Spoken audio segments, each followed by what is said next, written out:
Who are you? And what is the mission that you're on?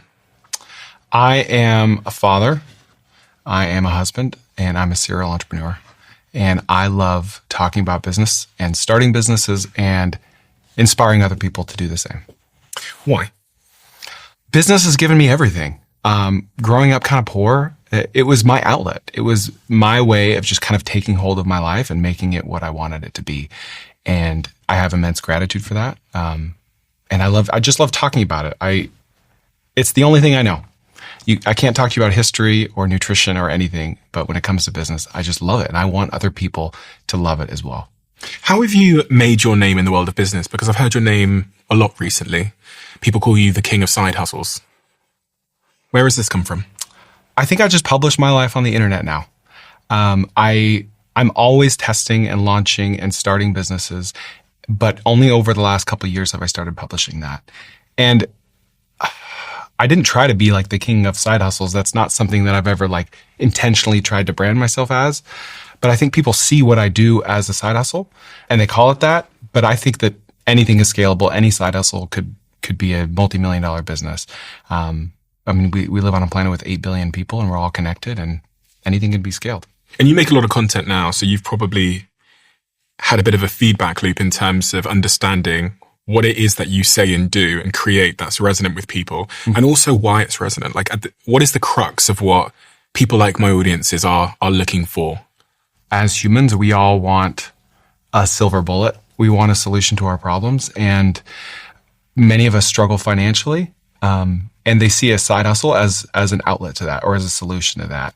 I think everyone has ideas. Most people are very hesitant to execute on those ideas. And so when they see someone like me freely executing on all the ideas, hopefully it opens their mind and helps them look at their ideas in a different way or a more approachable way, and maybe gives them confidence to do the same. In the boxes in front of me here, I have 3 different amounts of money. $500, I think I have $1,000 and $5,000. And during this conversation, I'm going to pass you a box at random. And your job is to tell me what kind of business you would start with that amount of money. Because I know my audience, many of them are interested in starting their own business one day. And I use specifically sort of low amounts of money just to make it as accessible to them as possible. So we will do that at some point. I'll pass you the boxes. You give me 3 business ideas. You'd start with $500, $1,000 and $5,000. But I want to get a view on you and the businesses that you've started and the variety of success you've had. So can you give me an overview? Yeah. So I was 9 years old, living in Utah, and I lived across the street from a golf course. And these golf balls would fly in my yard. And I don't know what gave me the idea, but I started selling them. I just wanted money for a bike. I wanted this Schwinn bicycle, and it was red, and my friends had a bicycle, my neighbors had a bicycle, and my parents didn't have money for it.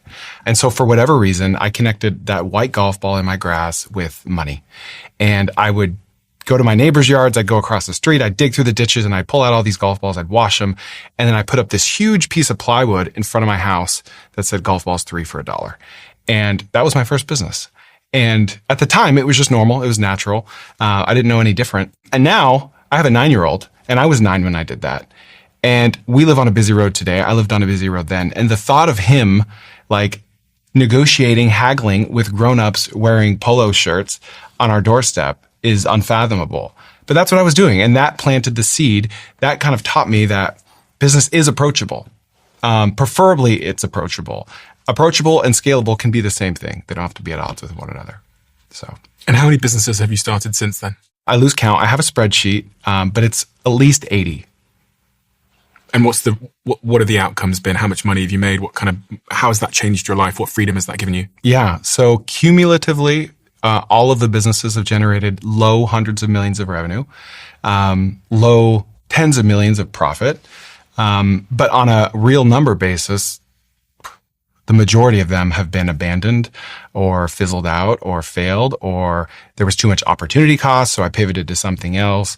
It's just a numbers game.